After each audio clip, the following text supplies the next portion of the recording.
Hello dear students, नमस्कार और welcome to संकल्प भारत। संकल्प भारत में आप सभी का बहुत बहुत स्वागत है। मैं बीएन राय आज लेकर आया हूं संजीवनी जेई में फ्लूइड मैकेनिक्स का दूसरा लेक्चर और आज का टॉपिक है हमारा हाइड्रोडायनामिक्स। लास्ट वाले लेक्चर में हम लोगों ने रोटेशनल मोशन ऑफ फ्लूइड्स के बारे में पढ़ा था कि अगर एक पॉइंट के अबाउट, एक एक्सिस के अबाउट किसी सिलिंड्रिकल कंटेनर में पानी रख लिया जाए और उसको गोल गोल घुमाया जाए तो वो पानी ऊपर की तरफ चढ़ता है। अरे यही पढ़ा था। फिर हम लोगों ने पढ़ा था कि जब पानी ऊपर की तरफ चढ़ता है तो वो एक शेप बनाता है, वो शेप के अंदर एक पानी का एक अमाउंट ऑफ वाटर इनक्लोज होता है और उसका जो वॉल्यूम होता है, जो cylindrical shape, complete cylindrical shape का वॉल्यूम होता है उसके आधे के बराबर होता है। वही सारी कहानी को दोबारा दोहराएंगे। देख लेते हैं कि आज हम क्या क्या पढ़ने वाले हैं। यूनिफॉर्मली एक्सेलरेटेड फ्लूइड का वो पोर्शन पढ़ने वाले हैं, Archimedes principle and Pascal's law पढ़ने वाले हैं, बर्नौलीज थ्योरम पढ़ने वाले हैं and application of Bernoulli's theorem पढ़ने वाले हैं। ये सारा का सारा कंटेंट आज के लेक्चर में अपन कवर करने वाले हैं। तो चलिए सर, जहां हमने अपना दूसरा लेक्चर छोड़ा था वहीं से अपने इस पर्टिकुलर लेक्चर की शुरुआत करते हैं। एक्सेलरेटेड फ्लूइड से उस लेक्चर की शुरुआत करते हैं भाई। देखो, fluid in uniformly accelerated motion में हम लोग क्या पढ़ रहे थे बेटा? हम पढ़ रहे थे कि अगर अपने पास एक कोई सिलिंड्रिकल कंटेनर है, देखो अगर अपने पास एक कोई सिलिंड्रिकल कंटेनर है, मान लीजिए ऐसे,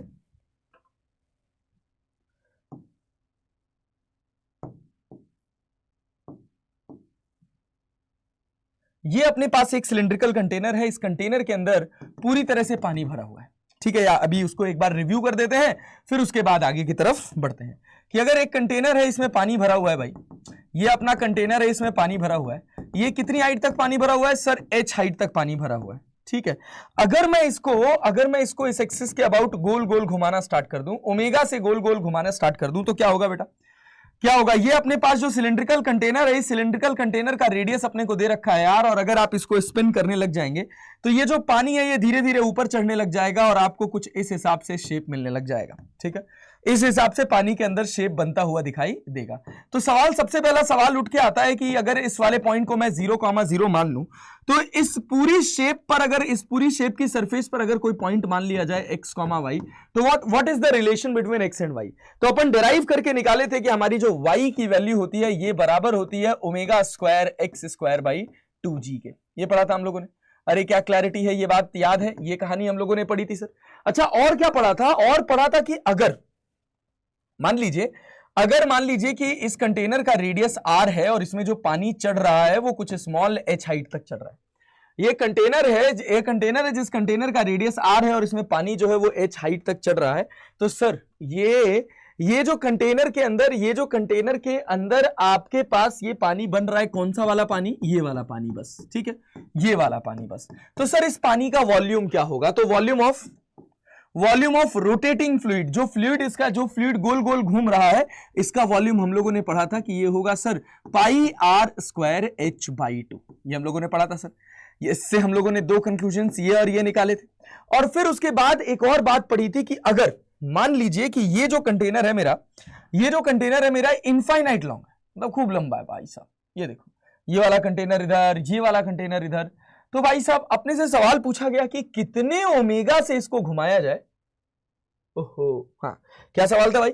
सवाल था कि इसको कितने ओमेगा से घुमाया जाए कि भाई ये बॉटम वाला सरफेस दिखने लग जाए। अपने से क्वेश्चन पूछा गया कि बताइए इस ओमेगा की क्या वैल्यू हो कि हमको ये बॉटम वाला सरफेस दिखने लग जाए।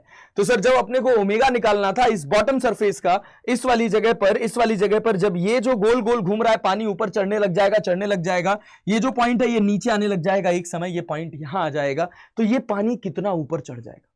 ये पानी कहां तक भरा था सर? h हाइट तक भरा था। अगर h हाइट तक भरा था तो हम लोगों ने इसमें पढ़ा था कि इसका जो इनिशियल वॉल्यूम होगा v इनिशियल, वो किसके बराबर होगा सर? v इनिशियल पाई r स्क्वायर h के बराबर होगा, ठीक है भाई। अच्छा, अगर ये यहां से ऐसे पूरा गोल गोल घूमते हुए, गोल चक्कर लगाते हुए, यहां से देखो, अगर ये कुछ इस तरह का शेप बनाता है तो ये कितनी हाइट ऊपर जाता है सर? ये h डैश हाइट ऊपर जाता है। और फिर अगर ये h डैश हाइट ऊपर जाता है तो हम लोगों ने ये भी कैलकुलेट करा था कि फाइनल वॉल्यूम और इनिशियल वॉल्यूम को कंपेयर करके कि जो h डैश की वैल्यू होती है वो किसके बराबर होती है? वो 2h के बराबर होती है। आपकी जो H डैश निकल के आती है बेटा जी, ये H डैश 2H के बराबर निकल कर आती है। अब आपसे सवाल पूछा जाएगा कितने ओमेगा से गोल घुमाया जाए भाई, कितने ओमेगा से गोल घुमाया जाए भाई कि ये पूरा बॉटम सरफेस पर दिखने लग जाए। तो अपन जानते हैं कि sir y equals to omega square x square divided by 2g। Omega की वैल्यू कितनी है सर, ओमेगा की वैल्यू 2g है, और यहां पर आपके पास omega square x square divided by 2g, x square की जगह अपने पास कितना हो जाएगा, ये अपने पास आर स्क्वायर हो जाएगा डिवाइडेड बाई 2g। अब जब ओमेगा की वैल्यू बात करेंगे तो ओमेगा कितना हो जाएगा सर, 2 बाई आर, 2 2 जा 4, 2 by R under root of g into H. ये हम लोगों ने यहां तक हम लोगों ने पढ़ के अपना लेक्चर ड्रॉप किया था, और फिर मैंने आपसे एक सवाल पूछा था।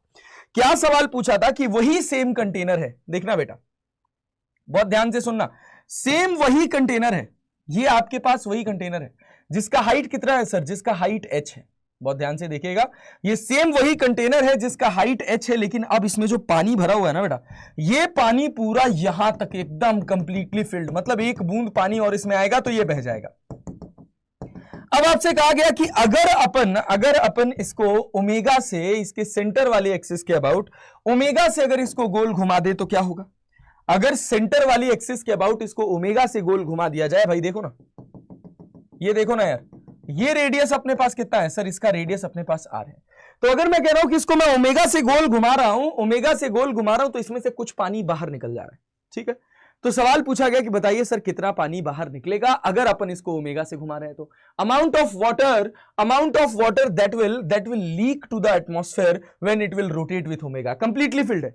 अगर कंप्लीटली फिल्ड है, आप ओमेगा से इसको गोल घुमा रहे हो तो कितना पानी बाहर निकल जाएगा। तो मान लीजिए हम एक स्पेसिफिक ओमेगा से इसको गोल घुमा रहे हैं, ठीक है। इसका हाइट आपको कितना दे रखा है सर, इसका हाइट आपको h दे रखा है। अगर आप इसको स्पेसिफिक ओमेगा से गोल घुमा रहे हैं तो कितना पानी बाहर निकल जाएगा सर, ये देखिए ना, ये देखिए ना। अब आपको देखना पड़ेगा कि अगर आप इसको ओमेगा से गोल घुमा रहे हैं तो भाई साहब ये कैसा शेप बनाएगा सर, ये एक शेप बनाएगा जिसमें ये जो हाइट होगी ये कितनी होगी। अगर आप ओमेगा से गोल घुमा रहे हो तो ये वाली हाइट को अपन स्मॉल h मान लें, और इसके रेडियस को कितना मान लें, इसके रेडियस को कैपिटल R मान लें। तो इस h की वैल्यू आपके पास कितनी होगी सर, इस h की वैल्यू आपके पास होगी omega square R square divided by omega square R square divided by, ध्यान से देखो, omega square R square divided by 2g, ये इतनी हाइट हो जाएगी, ठीक है। मतलब क्या है, इतना ही नीचे का तो पानी इसके अंदर बचा हुआ है, इस कंटेनर में ये जो हिस्सा था ना, इस हिस्से का वॉल्यूम बाहर हो गया। तो कितना वॉल्यूम बाहर हो गया सर, अगर मैं कंसीडर करूं कि ये मेरा पूरा सिलेंडर है, ध्यान से देखना, बहुत अच्छे से सुनना, बहुत अच्छे से समझना, ये अगर मेरा पूरा सिलेंडर है तो इसका जो वॉल्यूम होगा कितना होगा, वॉल्यूम ऑफ सिलेंडर, जो कौन से पार्ट से बन रहा है सर, जो कर्व्ड पार्ट से बन रहा है। वॉल्यूम ऑफ सिलेंडर सर अगर आप लिखेंगे तो ये आप लिखेंगे पाई आर स्क्वायर स्मॉल h, ध्यान दीजिएगा, ये बस इतने से सिलेंडर का वॉल्यूम, ठीक है। इसमें से बचा हुआ पानी कितना है सर, ये बचा हुआ पानी है। तो volume of water inside the cylinder, ठीक है, वो कितना है सर, वो है आपके पास पाई आर स्क्वायर h बाई 2। तो कितना पानी बाहर निकल गया, water that comes out from the tanker, from the cylinder, जो भी है, इस सिलेंडर से कितना वॉल्यूम बाहर निकल गया सर, ये बाहर निकल गया पाई आर स्क्वायर h बाई 2, ठीक है। चलिए बहुत बढ़िया, पाई आर स्क्वायर h की जगह कितना, h की जगह कितना, h की जगह लिखेंगे omega square r square divided by 2g। अब क्या होगा भाई, by R square omega square, अरे इस h की वैल्यू तो आपको यहां रखनी पड़ेगी, तो ये आपके पास हो जाएगा पाई आर की power 4 omega square divided by 2g। इतना ही पानी बचेगा। अरे क्लियर है, अच्छा 2g है ना, तो h की जगह 2g है और ये वाला 2 भी है, तो ये अपने पास कितना हो जाएगा सर, ये अपने पास कितना हो जाएगा, 2 2 जा, ये अपने पास 4 हो जाएगा। इतने वॉल्यूम का पानी जो है ये बाहर निकल जाएगा। ये अपने पास मोटा मोटा कॉन्सेप्ट है, ठीक है। कहानी क्लियर है भाई, क्रिस्टल क्लियर है, कोई दिक्कत नहीं, कोई कष्ट नहीं, कोई समस्या नहीं। चलें आगे बढ़े, लेक्चर को आगे लेकर चलें। चलिए सर बहुत बढ़िया, मैं उम्मीद करता हूं कि ये सारी चीजें आपको क्रिस्टल क्लियर तरीके से समझ आ रही होंगी। अब कहानी को आगे बढ़ाया तो हमने कहा कि अच्छा मान लो कि ये आपके पास एक पाइप है, ऐसे, ये क्या है बेटा, ये आपके पास पाइप है, ये कंप्लीटली क्लोज्ड है और इसके अंदर गैस भरी हुई है, या इसके अंदर कोई फ्लूइड भरा हुआ है। फ्लूइड की बात कर रहे हैं तो मान लो फ्लूइड भरा हुआ है। गैस भी भरेंगे जब अपन काइनेटिक थ्योरी ऑफ गैसेस पढ़ेंगे तब। ठीक है। और अगर अपन इसको ओमेगा से गोल घुमा रहे हैं तो बताइए प्रेशर कैसे वेरी करेगा, इसका लेंथ एल दे रखा है भाई, जो फ्लूइड इसके अंदर भरा हुआ है इस फ्लूइड की डेंसिटी आपको दे रखी है रो, कितनी डेंसिटी दे रखी है रो। आपसे पूछा जा रहा है कि बताइए कि इस पर्टिकुलर लाइन के अलोंग आपका जो प्रेशर है वो कैसे वेरी करेगा। तो हमको पता है कि यहां पर प्रेशर सबसे कम होगा और यहां पर प्रेशर सबसे ज्यादा होगा, क्योंकि ज्यादा मॉलिक्यूल्स इधर की तरफ धक्का लगा रहे होंगे, क्योंकि इधर आपका सेंट्रीफ्यूगल फोर्स जो होगा वो सबसे ज्यादा होगा। जितना ज्यादा रेडियस होगा सेंट्रीफ्यूगल फोर्स उतना ज्यादा होगा। तो देखो हमने कहा कि अगर अपना सेंट्रीफ्यूगल फोर्स है और वो वेरिएबल है तो एक काम करो, एक्स पे जाकर एक स्मॉल एलिमेंट मान लो डीएक्स, एक्स पे जाकर एक स्मॉल एलिमेंट मान लो बेटा जी dx, और यहां पर अगर आप फोर्स को बैलेंस करोगे तो देखो इधर पे आपका इधर से जो फोर्स लगेगा वो F लगेगा, और इस वाले हिस्से पे जो फोर्स लगेगा सर वो F प्लस DF लगेगा। तो ये जो DF फोर्स लगेगा वो किसके बराबर होगा सर, वो dm into omega square, dm into omega square x के बराबर होगा। और dm को क्या लिखा जा सकता है, रो इंटू डीवी, रो इंटू डीवी। इसका एरिया ऑफ क्रॉस सेक्शन अपने को गिवन है, इसका एरिया ऑफ क्रॉस सेक्शन अपने को गिवन है ए।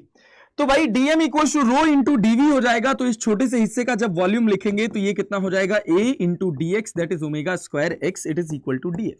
तो अगर अपन दोनों साइड इंटीग्रेट कर दें जीरो से लेकर f तक, और इसको कहां से कहां तक भाई, इसको कहां से कहां तक भाई, जीरो से लेकर कहां तक जा रहे हैं अपन, कहीं x तक जा रहे हैं, as a function of l कर देंगे उसको, तो ये आपके पास f हो जाएगा। ठीक है सर, एरिया को अपन यहां लिख दे तो फोर्स अपॉन एरिया प्रेशर हो जाएगा। और भाई ये किसके बराबर हो जाएगा सर, ये बराबर हो जाएगा रो omega square x into D x के। कहां से कहां तक सर, जीरो से लेके एक्स तक। एफ बाई ए जो होगा ये आपके पास प्रेशर हो जाएगा, इस जगह पे प्रेशर जीरो हो जाएगा, किसी एक्स जगह पे प्रेशर पी हो जाएगा, तो ये किसके बराबर हो जाएगा सर, ये बराबर हो जाएगा रो omega square x square by 2। ये इतना प्रेशर प्रोड्यूस करेगा। तो सर अगर आपसे कहा गया इस पॉइंट और इस पॉइंट के बीच का प्रेशर डिफरेंस कितना होगा, एक्स पॉइंट पर जो प्रेशर होगा वो ये है, तो ये पॉइंट को ए बना लो, ये पॉइंट को बी बना लो, तो pressure difference between B and A that is PB minus PA, it will be equivalent to कितना sir, it will be equivalent to rho omega square L square by 2 minus 0, rho omega square L square by 2 minus 0। अच्छा अगर इसी में आपके पास question होता, देखो इसी में आपके पास क्वेश्चन होता, क्या क्वेश्चन होता कि ये आपके पास एक सिलिंड्रिकल पोर्शन है, ठीक है, इस एक्सिस के अबाउट इसको अपन ओमेगा से गोल घुमा रहे हैं, और यहां से इसके अंदर एक गैस भरी हुई है जिसकी डेंसिटी आपको पता है रो भाई, एक गैस भरी हुई है जिसकी डेंसिटी रो है, इसका ये लेंथ आपके पास l बाई 2 है और ये लेंथ जो है वो 3l बाई 2 है। ठीक है, ये l बाई 2 है और ये जो लेंथ है ये 3l बाई 2 है, इसकी टोटल लेंथ आपके पास 2l है, इसकी टोटल लेंथ आपके पास 2l है। आपसे सवाल पूछा गया ए पॉइंट और बी पॉइंट के बीच का प्रेशर डिफरेंस कितना होगा। तो अगर आपको पीबी माइनस पीए कैलकुलेट करना हो तो आप क्या करोगे सर, पीबी माइनस पी, अपने को पता है यहां पे प्रेशर ज्यादा होगा, यहां पे प्रेशर कम होगा। सर फॉर्मूला क्या हो जाएगा सर, फॉर्मूला हो जाएगा रो ओमेगा स्क्वायर बाई 2 को बाहर कर लेंगे, एक्स स्क्वायर मतलब कितना सर 3l बाई मतलब 9l square by 4 minus l square by 4 मतलब 8l स्क्वायर बाई 4 मतलब 2l स्क्वायर। अरे क्लैरिटी है, 2 से 2 कट जाएगा तो ये आपको क्या मिल जाएगा सर, देखो ये अपने पास 9 में से 1 जाएगा 8 हो जाएगा, 4 दूना 8 हो जाएगा, और ये आपके पास हो जाएगा रो ओमेगा स्क्वायर एल स्क्वायर। क्या ये क्लैरिटी है? अरे क्या इस बात की क्लैरिटी है? ये आपके पास सॉल्यूशन हो जाएगा, ये आपके पास ए और बी पॉइंट के बीच का बेसिक प्रेशर डिफरेंस हो जाएगा। अगर आप इस तरह से कॉन्सेप्ट को सीखेंगे, कॉन्सेप्ट को पढ़ेंगे, समझेंगे, तो सारी चीजें आपके लिए बहुत ज्यादा क्रिस्टल क्लियर हो जाएंगी। जैसे अगर आपसे एक सवाल पूछा जाए, देखिए अब इसी पर्टिकुलर पोर्शन से आपसे एक सवाल पूछा जाएगा, क्या सवाल होगा कि आपके पास एक यू ट्यूब होगा, मान लीजिए ये आपके पास एक यू ट्यूब है,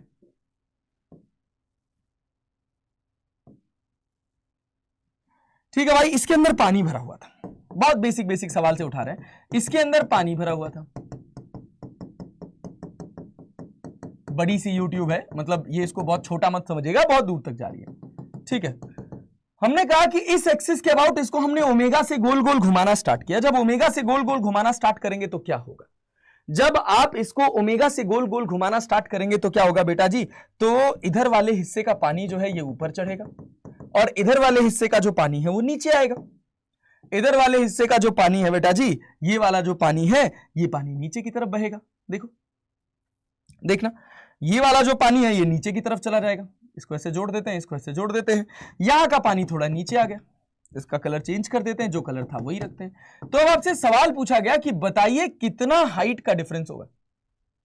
सवाल पूछा गया कि अगर इसको अपन एच ओमेगा से घुमा रहे हैं तो ये हाइट का डिफरेंस कितना आएगा। तो हम कह रहे हैं ठीक है भैया, इसमें कौन सी बड़ी बात है, आइए कैलकुलेट कर देते हैं। भाई दोनों ओपन है, यहां पर आपके पास एटमॉस्फेरिक प्रेशर पी नॉट है, यहां पर भी आपके पास जहां तक ये चढ़ा है इस जगह पे आपके पास एटमॉस्फेरिक प्रेशर पी नॉट है। ये वाली हाइट को अपन H1 बोल दें और इस वाली हाइट को अगर अपन H2 बोल दें तो भाई साहब H2 माइनस H1 हमको क्रिस्टल क्लियर हो रहा है कि H के बराबर होगा। अरे होगा भाई, कहानी समझ आ रही है? चलो बहुत बढ़िया। अब देखो अगर आप इसको ओमेगा से गोल घुमा रहे हो, अगर आप इसको ओमेगा से गोल घुमा रहे हो तो यहां से यहां आओ, यहां से यहां आओ, फिर यहां से ऊपर जाओ। अरे क्लियर? जब आप बढ़ते प्रेशर की तरफ जाओगे तो पॉजिटिव लोगे, जब आप घटते प्रेशर की तरफ जाओगे तो नेगेटिव लोगे। ठीक है, चलो भाई, तो जब अपन इसमें प्रेशर लिखना स्टार्ट करेंगे तो यहां से लेकर यहां तक जो प्रेशर है वो किसके बराबर है सर? पी नॉट के बराबर है। तो अपने पास कितना हो जाएगा सर? पी नॉट डेंसिटी कितनी है अपने पास? रो जी H1। डेंसिटी इस लिक्विड की है, ये हाइट H1 है तो ये हो गया रो जी H1। अब यहां से अपन इधर बढ़ रहे हैं, अगर इसको ओमेगा से गोल घुमा रहे हैं तो भाई अपन बढ़ते प्रेशर की तरफ जा रहे हैं। और ये लेंथ आपको यहां नहीं लिखा था, मैं लिख दे रहा हूं, ये लेंथ L है, गलती से मेरे से मिस हो गया था। तो अगर ये लेंथ L है और जब आप A पॉइंट से लेकर इस पॉइंट की तरफ बढ़ेंगे तो आपका प्रेशर कितना आएगा सर? आपका प्रेशर आएगा रो omega square L square divided by rho omega square L square divided by 2G। देखो ना भाई, रो omega square L square divided by 2। जी नहीं आया क्या? जी नहीं आएगा क्या? हाँ जी, कहां से आएगा? ग्रेविटी कहां से आ जाएगी? ओहो, अच्छा अपन गड़बड़ कर रहे थे, उस वाले से मिक्स हो रहा था। ठीक, हाँ भाई चलो देखो, ये अपने पास हो गया रो omega square L square divided by rho omega square L square divided by 2। ठीक है, चलो भाई बहुत बढ़िया। अब यहां से जब अपन ऊपर की तरफ बढ़ेंगे तो प्रेशर क्या लिखेंगे सर? लिखेंगे minus rho G H2 equals to कितना हो जाएगा सर? पी नॉट हो जाएगा, पी नॉट से पी नॉट कट जाएगा और फिर आपको क्या मिलेगा sir? Rho G H2 minus H1 equals to rho omega L square divided by 2।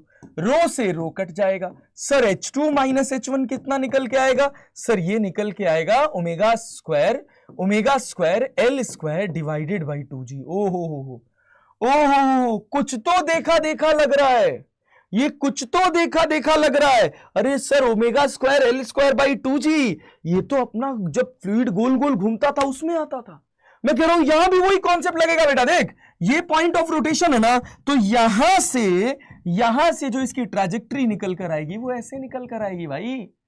अरे ऐसे निकल के आएगी। ये अपने पास कितना है? ये अपने पास L है। ये अपने पास हाइट कितनी है सर? ये अपने पास हाइट स्मॉल h है। यही तो निकालना था अपने को।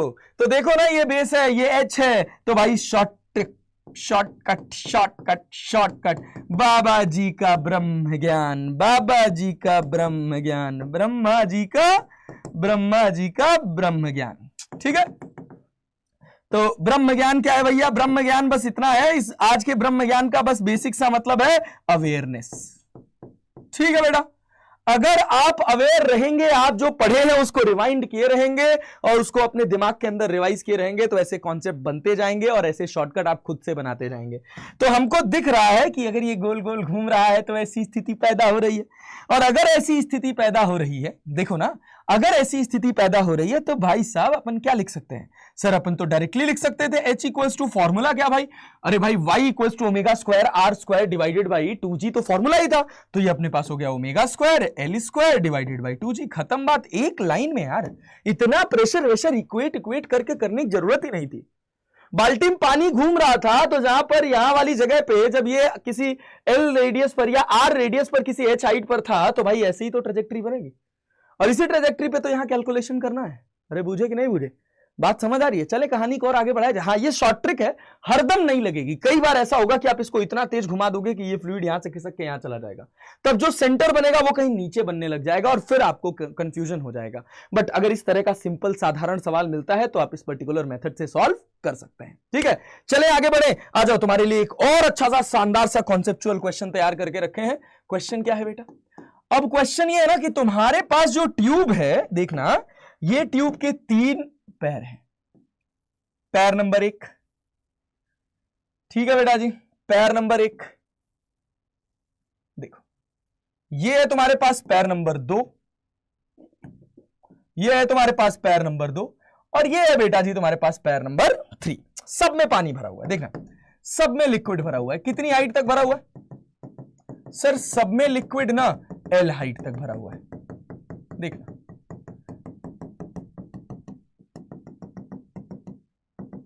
एक ही लिक्विड है सब में भाई साहब, ये कितनी हाइट तक भरा हुआ है? सर अगर आपको प्रेशर लिखने आ गया ना, बस इन सब में कुछ खास नहीं है यार, सब आसान है। सब में जो लिक्विड भरा हुआ है ये कितनी हाइट तक भरा हुआ है सर? इसमें भी L हाइट है, इसमें भी आपके पास L हाइट है, इसमें भी आपके पास L हाइट है, और ये जो गैप दिख रहा है ये गैप भी आपके पास L है।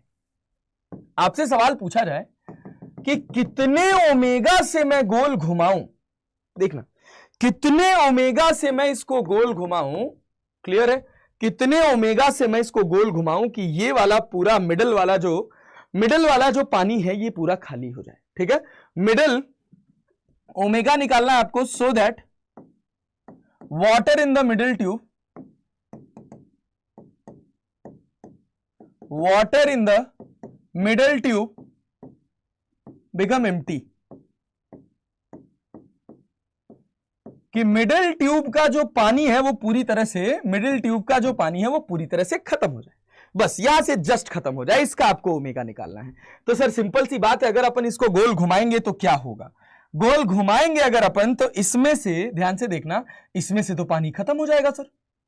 ओ भाई, तो इसमें से जो पानी खत्म होगा वो जाएगा कहां सर? इधर आ जाएगा। ओहो, तो देखो जो पानी इधर बढ़ा उसको मैं अलग कलर से बना देता हूं, इधर पानी बढ़ जाएगा, देख लेना सर कितना बढ़ जाएगा सर? L/2 बढ़ जाएगा सर। इधर भी पानी बढ़ जाएगा, कितना बढ़ जाएगा सर? इधर भी पानी L/2 हाइट बढ़ जाएगा। अरे क्लैरिटी है? अरे भाई अगर इस लिम में से पानी पूरा खाली हुआ है, L हाइट का था, तो दोनों तरफ बराबर बराबर जाएगा ना भाई, दोनों तरफ बराबर बराबर जाएगा ना भाई। तो आपसे पूछा गया कि बताइए ये ओमेगा कितना होगा, तो हम कह रहे हैं अच्छा ठीक है भैया, तो यहां पे आपके पास प्रेशर कितना हो जाएगा सर? यहां पे प्रेशर आपके पास P0 हो जाएगा।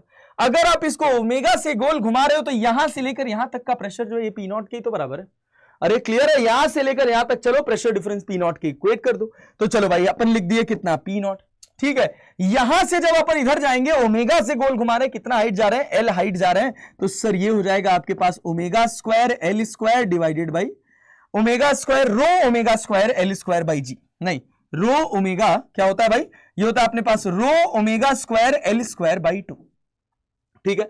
रो omega square L square by 2, अभी प्रेशर की बात कर रहे हैं। फिर उसके बाद इधर कितना हाइट गए सर? इधर अपन गए minus of rho G H, कितना L plus L by 2, that is 3L by 2, और ये किसके बराबर सर? ये P0 के बराबर। P0 से P0 कट गया, तो rho omega square L square by 2 equals to ये कितना हो जाएगा sir? Rho ji 3L by 2, rho से रो कट गया भाई, 2 से 2 कट गया, L से स्क्वायर कट गया। अरे ठीक है, तो अपने को क्या मिला sir? Omega square equals to क्या मिला सर? 3G by L। ओ भाई साहब, तो ओमेगा कितना है सर? ओमेगा कितना आया सर? ओमेगा आ गया under root of 3G by L। एक तो ये हो गया प्रेशर डिफरेंस लिख के कैलकुलेट करना, और दूसरा होता है एक समझदार बच्चा, वो कैसे कैलकुलेट करता है? चलो आ जाओ भाई, उसको अगर आपको कैलकुलेट करना होगा तो आप कैसे कैलकुलेट करेंगे देखिएगा। सर हम कह रहे हैं ना कि ये उसी तरह का कुछ शेप बनाएगा, जब ओमेगा से गोल घूमेगा तो ऐसा कुछ शेप बनाएगा, देख रहे हो? तो बस फॉर्मूला लगाओ। क्या फॉर्मूला लगाओ sir? y equals to omega square r square divided by y equals to omega square x square divided by 2g। तो y इक्वल्स टू y कितना है सर? y की वैल्यू आपके पास है 3L बाई 2, ये आपके पास ओमेगा स्क्वायर हो गया। r स्क्वायर की वैल्यू आपके पास कितनी है sir? L square divided by 2g। इस L से ये L कट जाएगा, इस L से ये L कट जाएगा, इस 2 से ये 2 कट जाएगा, और this implies that omega equals to under root of 3G by L। खत्म बात। अगर आप इतना ओमेगा दे देंगे तो बीच वाली लिम जो है वो पूरी तरह से, बीच वाली जो लिम है वो पूरी तरह से खाली हो जाएगी। अब आपके पास चुनाव है कि आपको कॉन्सेप्ट भी पता है, आपको शॉर्टकट भी पता है। हाँ, शॉर्टकट बस ये आप तभी लगा सकते हैं जब आपका फ्लूइड जो है वो सबका सब एक ही कॉमन फ्लूइड हो। अगर फ्लूइड बदल गया तो आपको अपने बेसिक कॉन्सेप्ट के साथ जाना पड़ेगा, उसके अलावा और दूसरा कोई ऑप्शन नहीं। ठीक है, चलें आगे बढ़े भाई साहब। चलिए सर, बहुत बढ़िया। इसी पर बेस्ड एक और छोटा सा सवाल कर लेते हैं, उसके बाद लेक्चर को और आगे की तरफ लेकर चलते हैं। देखिए भाई साहब, कि आपके पास एक ट्यूब, ये आपके पास एक ट्यूब है, ठीक है। ये आपके पास एक यू ट्यूब है जिसका एक हिस्सा बंद है, एक हिस्सा बंद है और एक हिस्सा खुला है। इस कंटेनर में, इसको थोड़ा ढंग से बनाते हैं, ये ट्यूब है आपके पास, एक हिस्सा बंद है एक हिस्सा खुला हुआ है, uniform area of cross section है, और इस ट्यूब में यहां पर ऐसे पानी भरा हुआ है, बस केवल इतने हिस्से में पानी, ठीक है भाई, बस केवल इतने हिस्से में पानी भरा हुआ है। अब क्या है कि इस ट्यूब का ये वाला टॉप जो है ये बंद है। बहुत अच्छा कॉन्सेप्चुअल क्वेश्चन है। अगर मैं इसको ओमेगा से गोल घुमाऊंगा, ध्यान से देखना, अगर मैं इसको ओमेगा से गोल घुमाऊंगा तो क्या होगा बेटा, अगर मैं इसको ओमेगा से गोल घुमाऊंगा, अगर मैं इसको ओमेगा से गोल घुमाऊंगा तो क्या होगा भाई साहब बताओ। अगर आप इसको ओमेगा से गोल घुमाओगे तो ये वाला जो लिक्विड है ये धीरे धीरे कहां चढ़ेगा सर, ऊपर की तरफ चढ़ेगा। तो हमने कहा कि हमने इतना ओमेगा दिया है कि ये जो लिक्विड आपको दिख रहा है, जो लिक्विड आपको दिख रहा है ये यहां से यहां तक चला गया, मतलब थोड़ा खिसक गया। सर थोड़ा खिसक गया तो इधर थोड़ा ऊपर भी चला जाएगा, ऑब्वियस सी बात है। तो मैं कह रहा हूं कि यहां से ये L/3 खिसक गया तो ये कितना ऊपर चला जाएगा सर, यहां से L/3 ऊपर चला गया। तो आपसे पूछा गया कि बताइए इस जगह पर प्रेशर कितना होगा। आपसे सवाल पूछा गया कि बताइए इस पॉइंट पर प्रेशर कितना होगा। तो कैसे प्रेशर निकालेंगे भाई, कैसे प्रेशर निकालेंगे सर। प्रेशर निकालने का सिंपल सा फंडा है, सिंपल सा फंडा है कि अगर यहां से लिक्विड यहां खिसक गया तो यहां पर प्रेशर कितना है सर, P0 है। सर यहां पे प्रेशर कितना होगा, इस जगह पर प्रेशर कितना होगा सर, ये L/3 है, ये आपके पास कितना है, ये आपके पास सर कितना हो गया, ये आपके पास L हो गया, ये आपके पास L/3 है, ये L है, L लिक्विड तक भर, L लेंथ तक लिक्विड भरा था। अब जब ये लिक्विड ऊपर राइज किया, अगर ये L/3 इधर खिसका तो ये L/3 इधर राइज किया। तो कहा गया कि बताइए, कहा गया आपसे बताइए कि इस P पॉइंट का प्रेशर कितना है। तो उस P पॉइंट का प्रेशर निकालने के लिए आप क्या करेंगे सर, P0 प्लस यहां पर जो प्रेशर डिफरेंस आएगा ये कितना आएगा सर, इसका फॉर्मूला अपन जानते हैं, डेल्टा P लिख लें। तो डेल्टा P का फॉर्मूला लिखेंगे तो rho omega square by 2, row omega square by 2। ये लेंथ कितनी है सर, ये लेंथ L/3 है, ये वाली लेंथ कितनी है सर, L है, तो ये L square minus L square by 9। अरे क्लैरिटी है। फिर उसके बाद आप ऊपर गए कितना सर, रो GL/3 आप ऊपर गए, और ये किसके बराबर हो गया सर, ये बराबर हो गया P के। तो यहां से आपके पास P की वैल्यू आ गई, that is equal to P0 plus rho omega square, 9 में से 1 जाएगा तो 8L square divided by 2 minus rho GL/3 that is equivalent to P। तो भाई अपने पास प्रेशर कितना निकल के आया, यहां आपने P लिख लिया है, तो यहां से अपने पास प्रेशर निकल के आया सर P0, 2 से कट जाएगा, plus rho omega square 4L square minus rho GL minus of rho GL/3। ये इसका कंप्लीट सॉल्यूशन बन गया। अब अगर आप थोड़ा सा भी ढंग से देखें, थोड़ा सा कॉन्सेप्ट को समझें, तो बस इस पूरे क्वेश्चन का जो स्पेशलिटी था वो ये जगह का प्रेशर डिफरेंस लिखना था, इस जगह का प्रेशर डिफरेंस लिखना था। अगर इस जगह का प्रेशर डिफरेंस आपको समझ आया तो आपका काम बन जाएगा। कुछ हमने खास नहीं किया, कुछ हमने अलग से स्पेशल नहीं किया, बस जो हमारा फॉर्मूला जो हमने डिराइव किया था प्रेशर का, देखो जो हमने प्रेशर का फॉर्मूला बनाया था, कहां गया भाई, कहां गया भाई, कहां गया, या रो omega square x square by 2, बस यही किया है। जो प्रेशर डिफरेंस यहां कैलकुलेट किया था बस वही प्रेशर डिफरेंस यहां भी कैलकुलेट किया है, और कुछ नई बात नहीं, कुछ खास बात नहीं करी। ठीक है, चलिए ये तो हो गया मेरा पूरा का पूरा कंटेंट इस पर्टिकुलर टॉपिक का। इस पर्टिकुलर टॉपिक में जितनी भी चीजें थी वो सब की सब हमने कवर कर दी। अब हम दिखाते हैं आपको इस पर बेस्ड पूछे गए क्वेश्चंस। ये देखिए, मेन सेकेंड सितंबर फर्स्ट शिफ्ट 2020 का सवाल है। Cylindrical vessel containing a liquid is rotated about its axis so that the liquid rises at its side as shown in figure. The radius of the vessel is 5 centimetre and the angular speed of rotation is omega radian per second. The difference in the height is h in centimeter of the liquid at the center of the vessel and the side will be। इस h की value क्या होगी sir, इसका radius कितना है sir, radius 10 centimetre है, ये h निकालना है। अच्छा, तो h equals to omega square r square divided by 2g। ले बेटा, ये अपने पास हो गया ओमेगा स्क्वायर। r की वैल्यू कितनी हो गई सर, r की वैल्यू हो गई 5 सेंटीमीटर। भैया 10 सेंटीमीटर तो डायमीटर है, तो 5 का स्क्वायर हो जाएगा 25, ये डिवाइडेड बाई 2g। याद रखिएगा कि g यहां पे किस में है सर, g यहां CGS में है। तो ये आपके पास ओमेगा स्क्वायर हो गया, ये आपके पास 2g हो गया, ये आपके पास 25 हो गया। लो बेटा जी, h आंसर आ गया। तो कोई है क्या, 25 ओमेगा स्क्वायर बाई 2g, ये आपके पास सॉल्यूशन हो गया। फॉर्मूला पता है, कॉन्सेप्ट का फील है, तो इस तरह के क्वेश्चंस को आप एक एक मिनट में लगा सकते हैं। और ऐसे क्वेश्चंस हर साल पेपर में होते हैं जो आपके नंबर बचाते हैं। बस एक ही चीज रिक्वायर्ड है, एक ही चीज इंपॉर्टेंट है, और वो है भाई आपकी अच्छी प्रैक्टिस, आपकी अच्छी ईमानदार मेहनत। चलिए आगे बढ़ते हैं सर। अब इसके बाद अगला हिस्सा अपने पास शुरू होता है आर्किमिडीज प्रिंसिपल। आर्किमिडीज प्रिंसिपल के बारे में सुना है आप लोगों ने? बताइए, आर्किमिडीज प्रिंसिपल के बारे में सुना है? आर्किमिडीज प्रिंसिपल क्या होता है? बोलो बोलो, सुना तो होगा ही सर, थोड़ा बहुत तो सुना ही होगा। 9th क्लास में थोड़ा थोड़ा पढ़ाया जाता है। कैसे पढ़ाया जाता है 9th क्लास में? देखो होता क्या है कि अपने पास मान लो, चलो सोच समझ के आंसर करना, देखो कितने लोगों को इसका फील है थोड़ा बहुत। अपने पास ये एक स्प्रिंग बैलेंस है, ठीक है। आर्किमिडीज प्रिंसिपल को पहले फील करते हैं, नाम तो सुना ही होगा सबने। अभी बताता हूं मैं आगे की कहानी। इसमें हमने क्या किया, एक वेट मेजर किया यहां पर स्प्रिंग बैलेंस से एयर में, तो हमारे पास वेट आया W1। कितना वेट आया भाई साहब?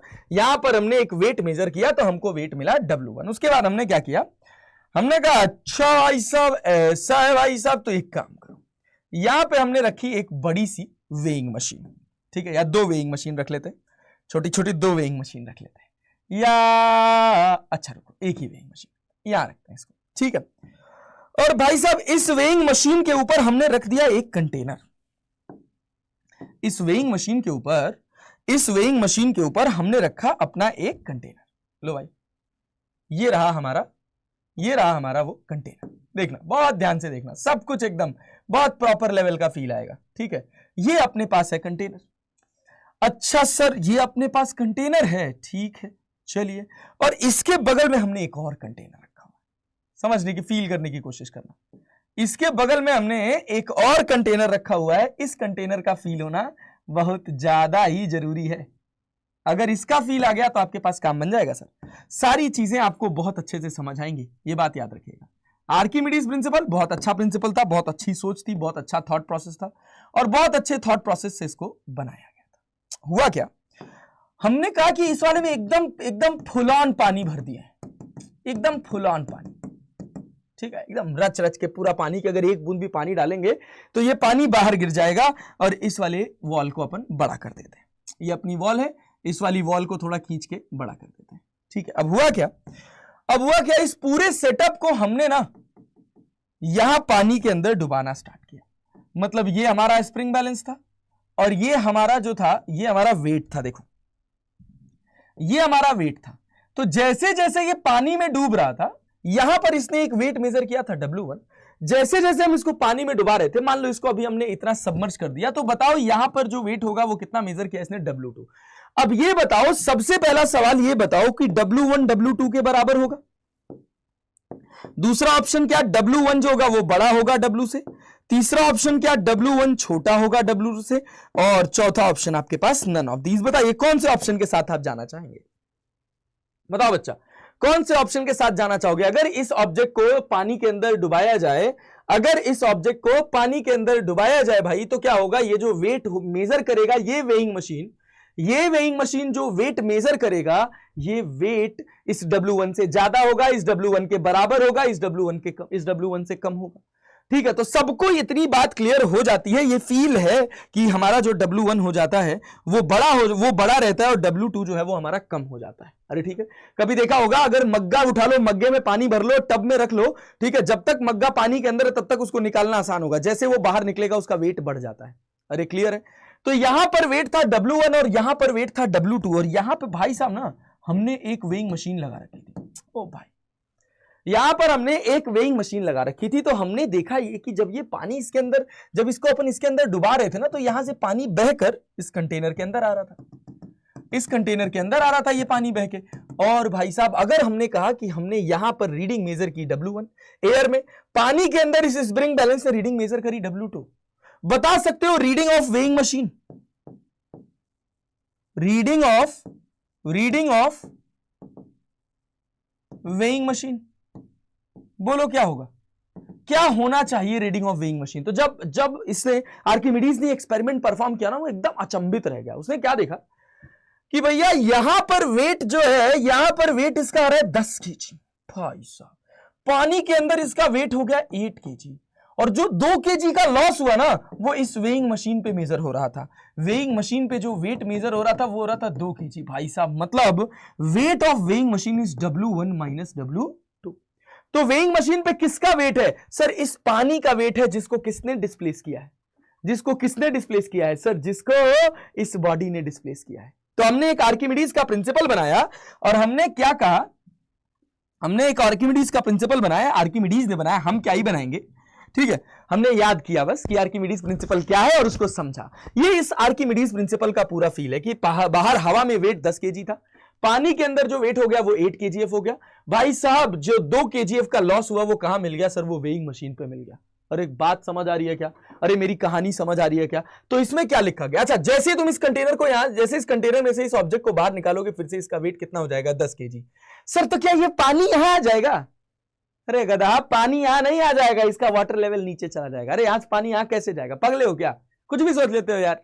चलो आओ देखो, तो reading of weighing machine that is W1 minus W2। तो यहां से हमने आर्किमिडीज प्रिंसिपल बनाया और आर्किमिडीज प्रिंसिपल क्या बनाया? The apparent weight loss,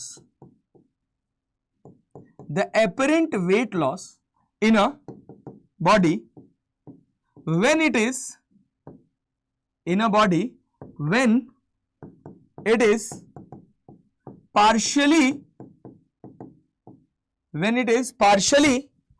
or completely submerged in a liquid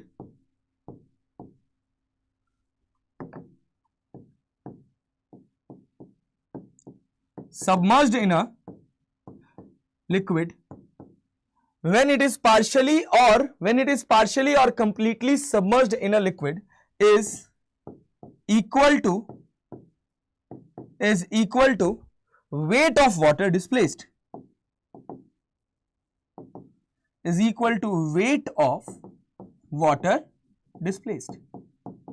ये है भाई साहब हमारा आर्किमिडीज प्रिंसिपल, ये है हमारा आर्किमिडीज प्रिंसिपल, ठीक है। चलो, तो अभी इस आर्किमिडीज प्रिंसिपल का भी पूरा फील यही खत्म नहीं हुआ।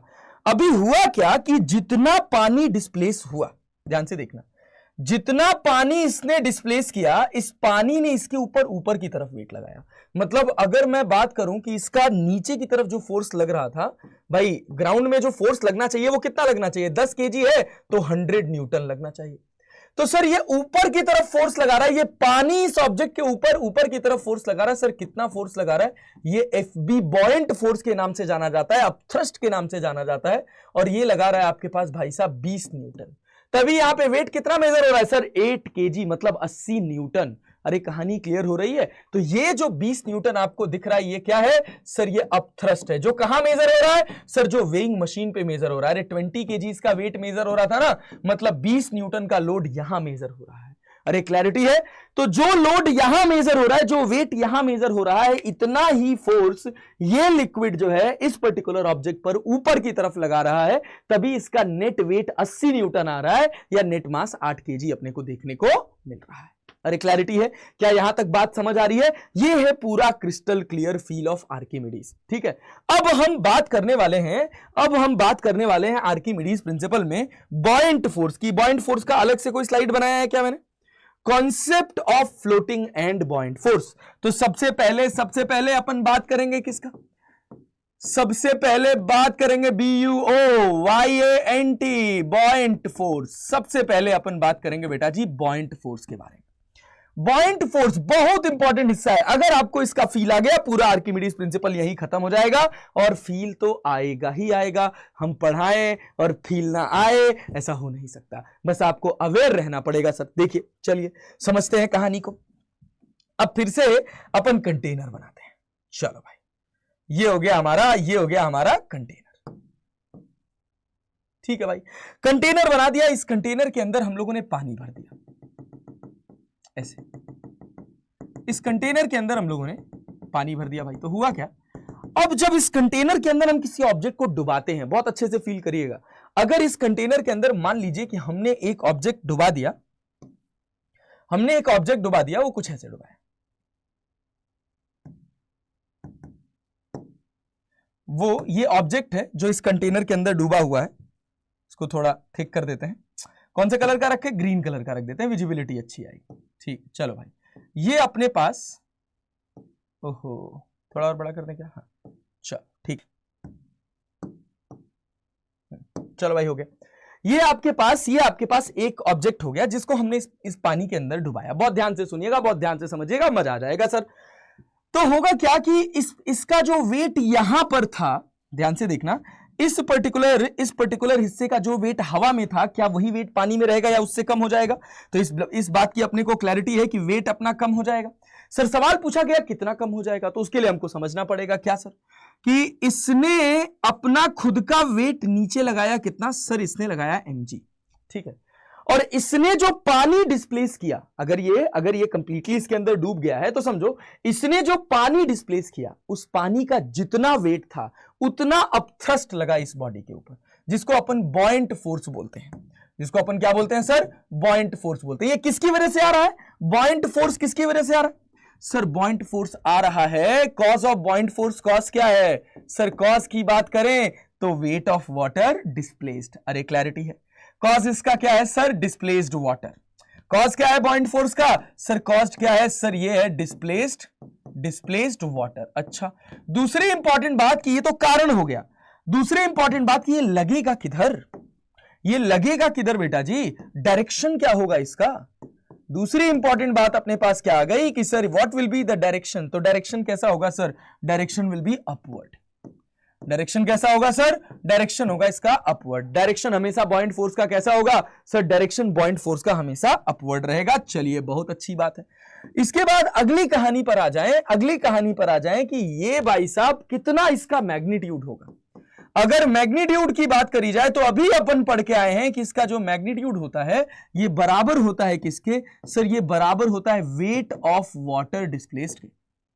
किसके बराबर होता है sir? Weight of water displaced. चलिए बहुत बढ़िया। तो अगर इसका magnitude wait of water displaced के बराबर है तो बॉयंट फोर्स किसके बराबर हो जाएगा? वाटर की डेंसिटी कितनी है सर? मैं कह रहा हूं कि वाटर की डेंसिटी आपको दे रखी है रो। ग्रेविटी कितना है जी? कितना वॉल्यूम ये डिस्प्लेस कर रहा है वाटर का? अरे बात समझ आ रही है? जब ये पूरा डूब गया तो जितना इसका वॉल्यूम है, क्या वो पूरे वॉल्यूम का वाटर डिस्प्लेस कर रहा है? हाँ सर। तो इसको अपन क्या लिख लेंगे? वॉल्यूम ऑफ स्फीयर की वॉल्यूम ऑफ वाटर डिस्प्लेस्ड। यही ध्यान देने वाली बात है। रो जीवी में ये है वॉल्यूम ऑफ वाटर डिस्प्लेस्ड। तो जिस शेप का ऑब्जेक्ट इस पानी के अंदर डूबेगा उसी शेप का वाटर डिस्प्लेस होगा। जितना डूबेगा, जितना वॉल्यूम डूबेगा, उतना ही वॉल्यूम का वाटर डिस्प्लेस्ड होगा। तो अगर हम इस पर्टिकुलर कंडीशन में बात करें तो जो हमारा बॉयंट फोर्स होगा वो बराबर होगा रो जी वी के। अरे क्लैरिटी है भाई? रो जी वी के।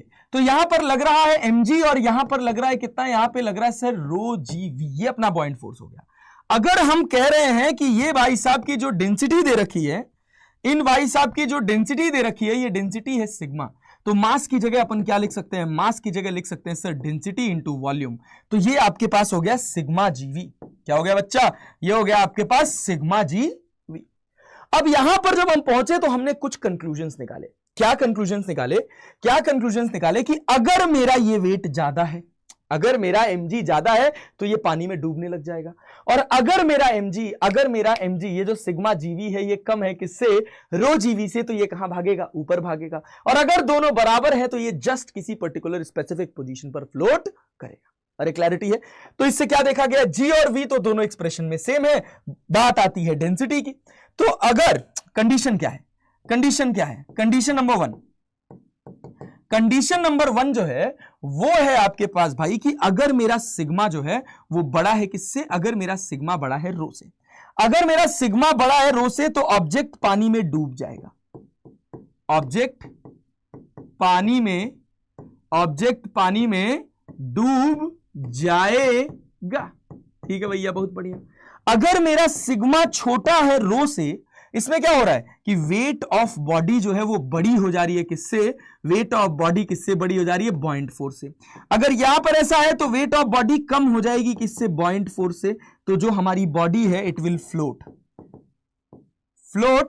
और कैसे फ्लोट करेगी? पार्शियली सबमर्ज्ड फ्लोट करेगी। बट इसमें कंडीशन है कि ये पार्शियली सबमर्ज होकर फ्लोट करेगी।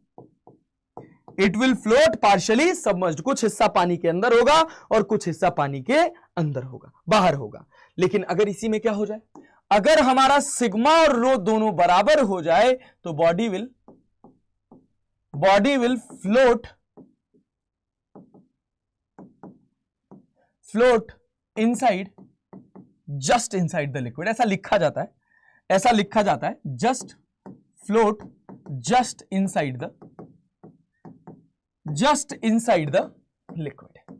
अरे क्लैरिटी है, अरे क्लैरिटी है भाई। क्या यहां तक बात समझ आ रही है? क्या यहां तक किसी को कोई समस्या है, कोई दिक्कत है, कोई कष्ट है, कोई परेशानी है, कोई समस्या हो रही हो तो भाई खुल के बताना कमेंट बॉक्स में। सब कुछ रिकॉल किया जाएगा, एक एक कमेंट आपका पढ़ा जाता है, चेक करा जाता है। बस यहां जरूरत होती है भाई साहब आपके ईमानदार फोकस की, और कुछ नहीं। चले आगे बढ़े। आइए सर, बहुत अच्छा, यहां तक कहानी क्लियर हो गई। बस एक बात, इतनी सब पढ़ाई में बस एक बात क्लियर नहीं हो पाई कि भाई बॉइंट फोर्स का मैग्नीट्यूड भी क्लियर हो गया। तो सर कितना क्लियर हो गया? डेंसिटी ऑफ वाटर, ठीक है, रो डेंसिटी ऑफ फ्लूइड, भाई फ्लूइड की प्रॉपर्टी है। बॉइंट फोर्स किसकी प्रॉपर्टी है? सर फ्लूइड की प्रॉपर्टी है। तो ये डेंसिटी भी किसकी होगी? सर डेंसिटी भी फ्लूइड की होगी। याद रखना, बॉडी की मत लिख देना। रो जी वी क्या है? वी जो है ये volume of submerged part of the body. अगर पूरी बॉडी सबमर्ज है तो पूरा वॉल्यूम होगा, अगर आधी बॉडी सबमर्ज है तो आधा वॉल्यूम होगा। अरे क्लियर है, ठीक है। तो volume of submerged part of body, याद रखना इसको, सबमर्ज्ड पार्ट ऑफ बॉडी, ठीक है। या फिर इसको लिख लेते हैं, इस हिस्से को लिख लेते हैं वॉल्यूम ऑफ वाटर डिस्प्लेस्ड। जितने वॉल्यूम का वाटर डिस्प्लेस हो रहा है, volume of water displaced. Clarity रहनी चाहिए, बस थॉट्स की क्लैरिटी रहनी चाहिए, और कुछ स्पेसिफिक नहीं चाहिए होता है। ये आपके पास हो गया, ये आपके पास हो गया बॉइंट फोर्स। चलिए भाई, अब इसके बाद बॉइंट फोर्स के बाद ये अपने पास हो गया मैग्नीट्यूड। और अगर अपन डायरेक्शन की बात करें बॉइंट फोर्स के, तो डायरेक्शन की भी अपने पास क्लैरिटी है। क्या क्लैरिटी है? कि सर ये हमेशा कैसे लगता है? सर ये हमेशा अपवर्ड डायरेक्शन में लगता है। अच्छा, बहुत बढ़िया। अब दूसरा और सबसे इंपॉर्टेंट मुद्दा है, वो है आपके पास बच्चा पॉइंट ऑफ एप्लीकेशन की। अगर फोर्स है तो उसका पॉइंट ऑफ एप्लीकेशन होगा। तो सर पॉइंट ऑफ एप्लीकेशन क्या होगा? बताओ, पॉइंट ऑफ एप्लीकेशन क्या दिख रहा है? क्या ये centre of mass of the body पे लग रहा है? अरे बोलो, क्या ये centre of mass of the body पे लग रहा है? यस या नो में सोच के आंसर करना। अरे भाई, इसका खुद का वेट सेंटर पे लग रहा है, और अभी ऊपर अपन लगा के रो जीवी करके बैलेंस करते हैं। तो ये जो इसका वेट लग रहा है, इसका जो अपथ्रस्ट लग रहा है, अपथ्रस्ट का जो पॉइंट ऑफ एप्लीकेशन है, क्या वो बॉडी के सेंटर ऑफ मास पे है? बहुत बार इतनी माइनर सी चीज हम नोटिस नहीं कर पाते हैं, और हम इसको लिख देते हैं centre of mass of body. But सोचिए, हम आपको थोड़ा सा फील दिलाते हैं। अगर हम कहें बच्चा कि ये जो आपको दिख रहा है ना, ये जो आपको दिख रहा है, अगर इतने हिस्से पे मैं धागा बांध दूं, देखो, अगर मैं इतने हिस्से पर धागा बांध के इसको थोड़ा भारी कर दूं, देखो, इतने हिस्से पे मैं ऐसे धागा बांध दूं, इसको थोड़ा भारी कर दूं, अगर मैं इसको थोड़ा भारी कर दूंगा तो क्या होगा? क्या बॉडी का वेट अभी भी यहीं लगेगा कि थोड़ा इधर लग जाएगा? बोलो बोलो बोलो। ये मेरा बॉडी का वेट जो है वो यहां पर रहेगा, इसी जगह पर रहेगा, या इधर खिसक जाएगा? सर बॉडी का वेट इधर खिसक जाएगा। अब थ्रस्ट, क्या अपथ्रस्ट भी इधर खिसक जाएगा? क्या अपथ्रस्ट बॉडी के सेंटर ऑफ मास में चला जाएगा? नहीं। क्या होगा इस सिचुएशन में? इस सिचुएशन में जैसे ही आप इसको छोड़ोगे ना, ये पलट जाएगा। अरे भाई, भारी वाला हिस्सा कहां चला जाएगा? नीचे चला जाएगा। क्यों नीचे गया? घूमा क्यों? मतलब टॉर्क आया। टॉर्क कैसे आया? टॉर्क आया किस वजह से? बोलो बोलो बोलो, समझना है, फील करना है। टॉर्क किस वजह से आया बेटा जी? बताओ बेटा जी, टॉर्क किस वजह से आया? टॉर्क आने के पीछे कारण है। क्या कारण है? कारण यह है कि जब हमने इतना हिस्सा भारी कर दिया, तो भाई इसका जो अपना वेट था वो तो इधर आ गया।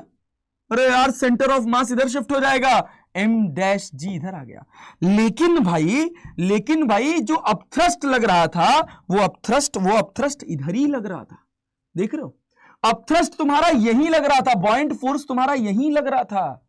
और अगर तुम्हारा बॉइंट फोर्स यहीं लग रहा था, तो ये देखो, इनके बीच में कुछ परपेंडिकुलर डिस्टेंस है, तो टॉर्क आ जाएगा, और जैसे ही टॉर्क आएगा, ये पूरा हिस्सा गोल गोल घूम जाएगा। अरे क्लैरिटी है? कभी बॉल को बहुत आराम से ऐसे पानी के अंदर रख दो, अगर उस बॉल का वेट यूनिफॉर्मली डिस्ट्रीब्यूटेड नहीं है तो क्या होगा? वो बॉल गोल घूम जाएगी पानी के अंदर। अरे क्लैरिटी है?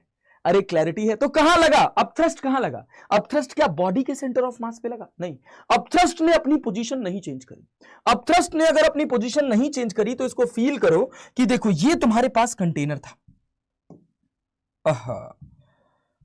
बोलिए भैया, ये हमारे पास हमारा कंटेनर था। देखो, ये हमारा कंटेनर था हमारे पास, ठीक है भाई, बहुत बढ़िया। इस कंटेनर में पानी भरा था, देखना, इस कंटेनर के अंदर पानी भरा था और जितने हिस्से में मेरी बॉडी थी उतने हिस्से को मैं खाली छोड़ दे रहा हूं। देखो ध्यान से देखो, इतने हिस्से में बॉडी थी मेरी, इस हिस्से को मैंने खाली छोड़ दिया और पूरा हिस्सा पानी भर दिया। समझो, इमेजिन करो, इतना ही हिस्सा तो वाटर डिस्प्लेस हुआ होगा, मतलब इतने ही वाटर की वजह से अब थ्रस्ट आया होगा। तो अब थ्रस्ट जो आया वो लिक्विड की वजह से आया ना, तो लिक्विड का डेंसिटी कैसा है सर? लिक्विड का डेंसिटी यूनिफॉर्म है। तो समझो एक इमेजिनरी बॉल है पानी की जो बाहर निकल गई, इमेजिनरी बॉल है पानी की जो कहां निकल गई? जो बाहर निकल गई। ये जितना हिस्सा बाहर निकला, जितना वेट बाहर निकला, इतने ही वेट की वजह से अब थ्रस्ट आया और ये इमेजिनरी पानी जो है ना, इसके सेंटर ऑफ मास पे लगेगी अब थ्रस्ट। अरे क्लियर है? अब थ्रस्ट कहां लगेगा?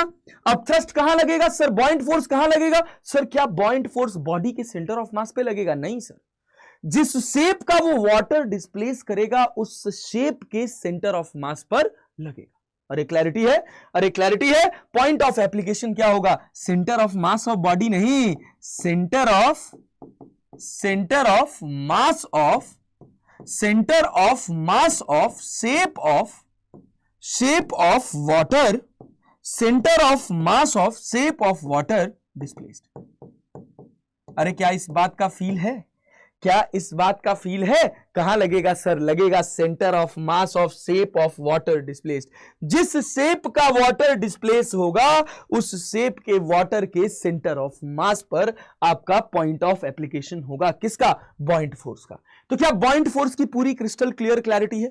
बाई डायरेक्शन ऊपर की तरफ होगा, मैग्नीट्यूड जो होगा वो rho density of liquid, G acceleration due to gravity, V क्या है? Volume of submerged part of the body या वॉल्यूम ऑफ वाटर डिस्प्लेस्ड।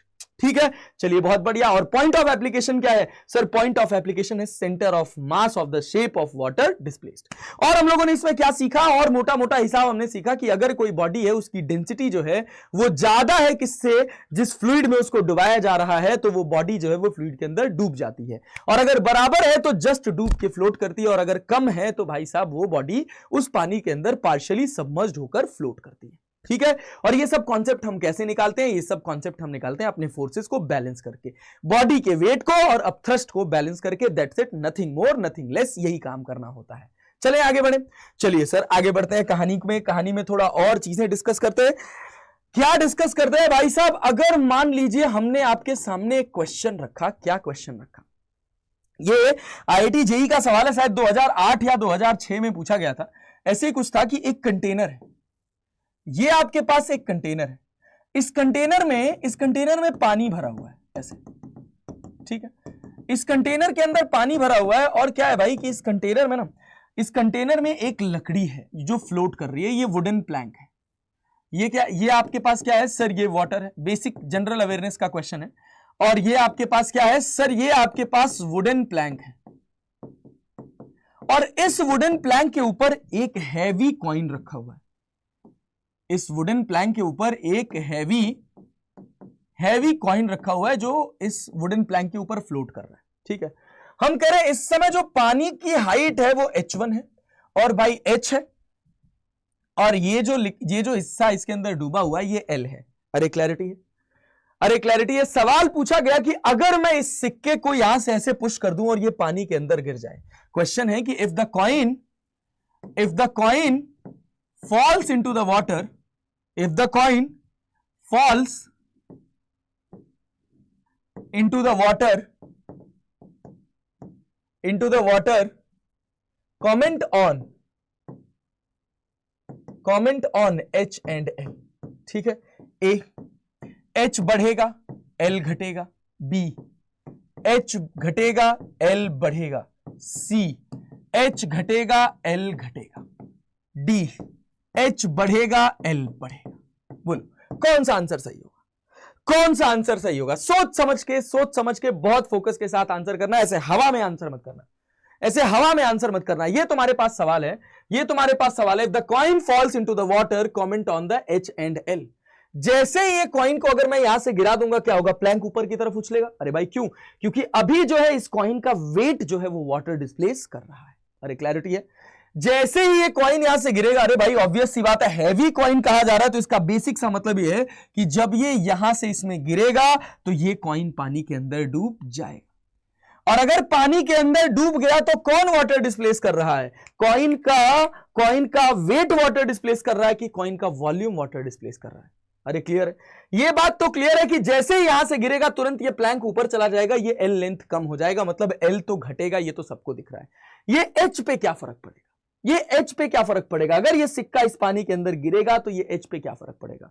तो सिंपल सी बात मैं बताऊं कि जब सिक्का, कॉन्सेप्ट देखना, जब कॉइन आपका कहां था? जब कॉइन वुडन प्लैंक पर था, जब कॉइन वुडन प्लैंक पर था तो क्या हो रहा था? तो कॉइन का वेट वाटर डिस्प्लेस कर रहा था, कॉइन का वेट वाटर डिस्प्लेस कर रहा था। ठीक है भाई, कॉइन का वेट वाटर डिस्प्लेस कर रहा था। अच्छा भाई, बहुत बढ़िया, वेरी गुड वेरी गुड। चलिए दूसरी बात क्या? जब सिक्का, जब कॉइन पानी में डूब गया, जब कॉइन पानी में डूब गया तो ये क्या कर रहा था? तो ये अपने वॉल्यूम से वाटर डिस्प्लेस कर रहा था, अपने वॉल्यूम से वाटर डिस्प्लेस कर रहा था। कब ज्यादा पानी डिस्प्लेस करेगा? वॉल्यूम से वाटर डिस्प्लेस कर रहा था। सोचो तुम अपने हिसाब से बताओ कि कब ये ज्यादा पानी डिस्प्लेस कर रहा होगा, पहली सिचुएशन में कि दूसरी सिचुएशन में? भाई हम कह रहे हैं ये बहुत भारी सा पत्थर है, ठीक है। अगर एक मान लो बहुत भारी सा पत्थर है, या जैसे बहुत सारे लोग हैं नाव में बैठ के जा रहे हैं। अगर नाव में बैठ के जा रहे हैं तो वो नाव धीरे धीरे डूबती है। अरे क्लियर, एक लोग बैठे, दो लोग बैठे, तीन लोग बैठे, चार लोग बैठे, तो जो वाटर लेवल होता है वो धीरे धीरे नाव नीचे की तरफ बैठने लग जाती है पानी में, वेट बढ़ने से, और पानी ऊपर आ जाता है। अब मान लो एक आदमी उसमें कूद गया पानी के अंदर, तो क्या हुआ? नाव ऊपर आ गई, और कूद गए और नाव ऊपर आ गई। अरे पहले पानी में डूबने लगे। अगर ये बहुत भारी सा सामान है, इसको हम प्लैंक के ऊपर रख दिए तो प्लैंक का वेट भाई, और ये इस कॉइन का वेट, इस समय इस कॉइन का वेट वाटर डिस्प्लेस कर रहा है, और जैसे इसको गिरा दिए क्या करेगा? इसका वॉल्यूम वाटर डिस्प्लेस करेगा। और कॉइन की डेंसिटी बहुत ज्यादा है तो उसका वॉल्यूम कम होगा, क्यों? क्योंकि उसका मास बहुत ज्यादा है। अरे क्लैरिटी है, डेंसिटी ज्यादा होने का मतलब है कि वॉल्यूम कम होगा, तो अपने वॉल्यूम से कम वाटर डिस्प्लेस करेगा as compare to its weight. तो बेसिक सा लॉजिक है। वैसे इसकी कैलकुलेशन भी होती है, बट अपन उसमें बिना मतलब का टाइम पास नहीं करेंगे, ठीक है। फालतू का टाइम पास करना नहीं, अपने पास है नहीं, छोटा सा आईक्यू लेवल लगाना है, उसके बाद क्वेश्चन सॉल्व करना है कि जैसे ये यहां गिर जाएगा तो पहले यहां इसका वेट वाटर डिस्प्लेस कर रहा था तो ज्यादा पानी डिस्प्लेस करेगा, जैसे इसके अंदर गिर जाएगा इसका वॉल्यूम वाटर डिस्प्लेस करेगा, तो अब ये पानी कम डिस्प्लेस करेगा, मतलब एच का लेवल भी कम हो जाएगा। तो सर एल भी कम हो जाएगा और एच भी कम हो जाएगा, तो अपने पास सही आंसर बेटा जी सी जो होगा ये सही आंसर हो जाएगा। ठीक है, चलिए बहुत बढ़िया, वेरी गुड। अब इसी पर बेस्ड मैं आपको एक छोटा सा क्वेश्चन देता हूं एज अ होमवर्क, जिसको हम लोग अपनी अगली क्लास में डिस्कस करेंगे, ठीक है। और वो क्या है भाई कि हम कह रहे हैं कि ये अपने पास एक आइस का टुकड़ा है जो इस पानी के अंदर फ्लोट कर रहा है। ये अपने पास आइस है जो इस वाटर के अंदर फ्लोट कर रहा है। चलो देखो, ये कमेंट बॉक्स में मुझे इसका आंसर जरूर बताना कि भाई साहब ये अपने पास क्या है सर? ये अपने पास आइस है, ठीक है, ये अपने पास वाटर है, ठीक है। when ice melts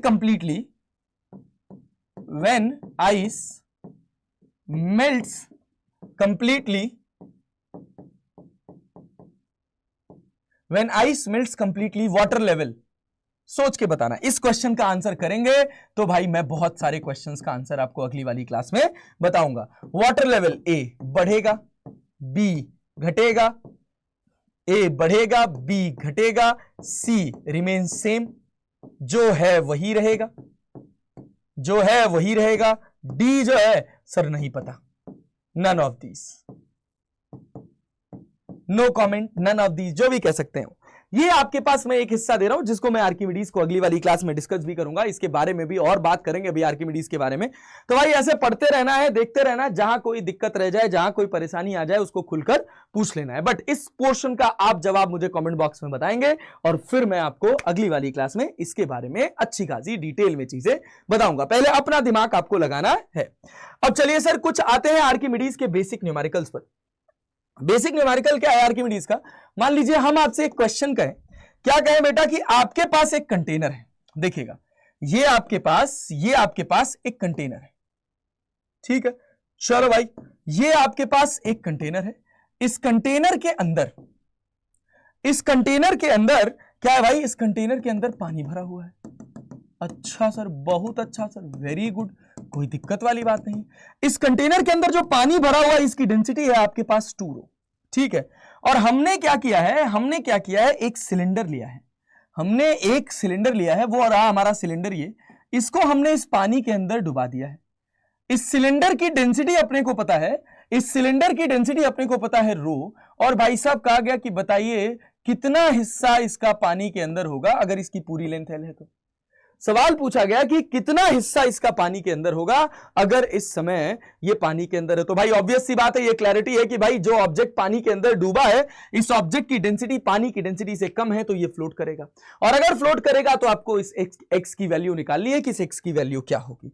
तो हमको पता है कि अगर ये फ्लोट कर रहा है तो इसके ऊपर नेट फोर्स 0 है, मतलब वेट ऑफ सिलेंडर, ध्यान से देखना, जो वेट ऑफ सिलेंडर है ये किसके बराबर है? सर वेट ऑफ सिलेंडर बराबर है वेट ऑफ वाटर डिस्प्लेस के। वेट ऑफ सिलेंडर किसके बराबर है? सर ये बराबर है वेट ऑफ वाटर डिस्प्लेस्ड के। चलिए भाई बहुत बढ़िया। तो वेट ऑफ सिलेंडर कितना बेटा जी? अगर वेट ऑफ सिलेंडर की बात करी जाए, सिलेंडर की डेंसिटी है आपके पास रो जी, और वॉल्यूम है आपके पास area of cross section A, और वॉल्यूम है इसकी, वॉल्यूम मतलब A इंटू एल, ठीक है। वेट ऑफ वाटर डिस्प्लेस्ड की बात करी जाए तो डेंसिटी है आपके पास 2 रो, ग्रेविटी लग रही है जी, एरिया है A, कितना हिस्सा पानी के अंदर डूबा है? सर x हिस्सा पानी के अंदर डूबा है। तो जितना सबमर्ज्ड पार्ट वाटर के अंदर है उतने ही पानी से वाटर, उतने ही वॉल्यूम से वाटर डिस्प्लेस होगा। तो अब यहां से क्या होगा सर? रोजी से रोजी कट जाएगा, A से A कट जाएगा, x की वैल्यू आपके पास हो जाएगी L/2। बढ़िया सवाल। x की वैल्यू आ गई आपके पास L/2, बहुत अच्छा। अब देखो इसी में क्या होता है, थोड़ी सी अच्छी सी मैकेनिक्स घुस जाती है, और वो मैकेनिक्स क्या करती है? वो कहती है कि बेटा जी अगर अपन इसको स्लाइटली डिस्प्लेस करके छोड़ दें, स्लाइटली, ध्यान से देखना, अगर अपन इसको स्लाइटली डिस्प्लेस करके छोड़ दें तो क्या होगा? अगर आप इसको ऐसे स्लाइटली डिस्प्लेस करके छोड़ेंगे, क्या SHM परफॉर्म करने लग जाएगा? अरे देखो ना, if it is slightly displaced, जैसे ही डिस्प्लेस करके छोड़ोगे क्या होगा? ये पानी के अंदर जाएगा तो एक एक्स्ट्रा फोर्स डेवलप होगा, और उस एक्स्ट्रा फोर्स की वजह से क्या होगा? सर उस एक्स्ट्रा फोर्स की वजह से ये SHM परफॉर्म करने लग जाएगा। अरे बात समझ आ रही है? तो आपसे पूछा गया व्हेन, देखिएगा इसका जो बी पार्ट है वो ज्यादा इंपॉर्टेंट है, ए पार्ट तो ऐसे ही टाइम पास था तो मैंने सस्ता सवाल था करा दिया आपको। बट देखिए बी पार्ट क्या कह रहा है? बी पार्ट कह रहा है when the cylinder is, when the cylinder is slightly displaced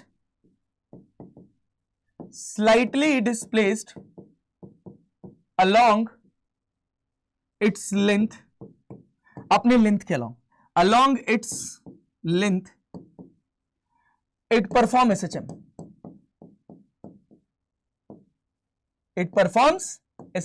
तो आपसे पूछा क्या गया? आपसे पूछा गया फाइंड टाइम पीरियड, कितना टाइम पीरियड होगा इसके SHM का, कितना टाइम पीरियड होगा इसके SHM का? तो टाइम पीरियड निकालना है। चलिए सर निकाल के दिखा देते हैं टाइम पीरियड, हम कर सकते हैं। तो जब भी अपने को ऐसे SHM का सवाल आए तो आपको बस एक ही बात ध्यान देनी होती है, और वो क्या ध्यान देना होता है कि इसको आपको एक फॉर्म में ले आना होता है, that is F equals to minus of kx, ठीक है। ये जो F होता है ना, ये एक्स्ट्रा फोर्स होता है जो SHM के लिए रिस्पॉन्सिबल होता है। F external equals to minus of kx। तो देखो होगा क्या कि जब आप इसको स्लाइटली डिस्प्लेस करोगे, ध्यान से देखना, ये आपका वाटर लेवल था, इस वाटर लेवल से अगर मैंने इसको स्लाइटली डिस्प्लेस किया, तो सर अब ये कितना हिस्सा पानी के अंदर होगा? ध्यान से देखो, पूरा लेंथ कितना है सर? पूरा लेंथ इसका अपने पास L है। ये लेंथ कितना है सर? x L/2 है। अरे क्लियर है। तो अगर हम इसको स्लाइटली डिस्प्लेस कर रहे हैं तो अब ये लेंथ कितना हो जाएगा सर, ये आपके पास हो जाएगा L/2 + x। अरे क्लियर है। तो कितने एक्स्ट्रा हिस्से से पानी डिस्प्लेस हुआ सर, ये जो x हिस्सा है ना, इतने एक्स्ट्रा हिस्से से वाटर डिस्प्लेस हुआ। और अगर इतना x हिस्सा जो हमने स्लाइटली डिस्प्लेस किया, इससे पानी इस पर्टिकुलर वाटर, अगर इस पर्टिकुलर वाटर से एक्स्ट्रा अपथ्रस्ट आ रहा है जो इसको ऊपर भेज रहा है, तो जब इसको ऊपर भेजेगा ना तो ये अपनी मीन पोजीशन को क्रॉस कर जाएगा। और जैसे ही क्रॉस करेगा तो ये क्या करेगा भाई, ये थोड़ा हिस्सा इसका पानी के बाहर चला जाएगा। तो फिर क्या होगा, उस समय क्या होगा कि इसका वेट जो है वो ज्यादा होगा और भाई वाटर डिस्प्लेस कम होगा, तो फिर ये नीचे आएगा, तो इनर्शिया की वजह से नीचे जाएगा और फिर ये एसएचएम परफॉर्म करता रहेगा। तो आपको टाइम पीरियड निकालना है। तो जब भी आपको टाइम पीरियड निकालना है, ये इसका बैलेंस्ड सिचुएशन था। जब बैलेंस्ड सिचुएशन में था एट इक्विलिब्रियम, ध्यान से देखो, एट इक्विलिब्रियम, तो इक्विलिब्रियम क्या है सर, एट इक्विलिब्रियम अगर अपन बात करें तो ये x की वैल्यू अपने पास कितनी है सर, ये x की वैल्यू L/2 है। अगर x की वैल्यू अपने पास L/2 है तो इक्विलिब्रियम में 2ρg, ये डेंसिटी कितनी है, 2ρ है। अरे ठीक है, अपन लिख रहे हैं क्या, weight of water displaced at equilibrium. Weight of body किसके बराबर है sir, weight of body equals to weight of water displaced.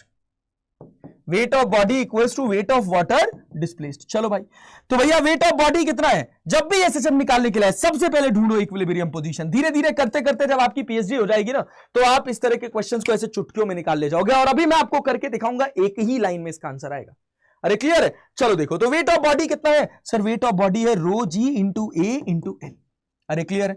Weight of water displace कितना है सर, 2ρg × a × L/2। अरे इससे क्या फायदा हुआ, इससे क्या फायदा हुआ, दोनों बराबर तो आ